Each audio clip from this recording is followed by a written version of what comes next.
So you've probably seen the signs in the hospital when you go inside, particularly the emergency room or an ICU. It says, turn off your cell phone. Well, what's it all about? I mean, what could a cell phone do if it was turned on in an emergency room or somewhere where there were some sensitive equipment around? Our Sanjay Gupta has been looking into this. A new study shows just exactly what it is. What did it find? Well, very interesting. A study out of Denmark. And first of all, I think a lot of people do use their cell phones despite those signs. Do you? I'd use it in the hospital every now and then, my BlackBerry or something like that.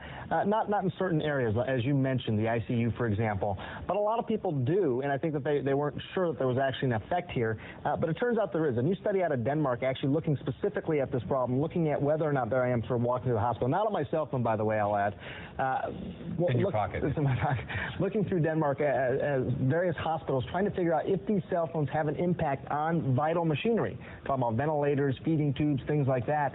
And they find that even if you have your cell phone just on, not even talking on it, but you just have it on, it can cause significant malfunctions with the equipment, possibly life-threatening malfunctions, at least according to the study. So what type of malfunctions? We've heard stories that it can turn off a pacemaker, for example. It can interfere with a pacemaker. What they said specifically is that it stops the reading of the pacemaker back to the EKG machine. Most concerning, it actually turned the mechanical ventilator off, and someone had to go turn it back on. And it can also turn feeding tubes, so people who have feeding tube pumps. Isn't a ventilator something with a hard switch on it? Yeah, you'd think. I mean, I'm not sure what the signal is, if somehow it's interfering with the signal somewhere, but it actually sent a signal to the mechanical ventilator and turned it off. And basically what they did was they just held these phones within 3 feet away. They weren't even talking on them, just holding them on and seeing what kind of electromagnetic interference it was causing. Is there any particular model of phone that is worse than others? I know that if I have my cell phone, and this isn't my cell phone, but if I have my cell phone next to, say, my computer speakers,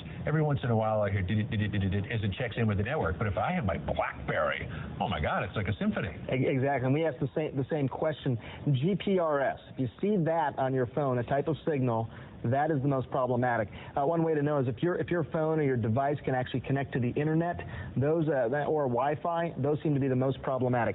This is a real problem.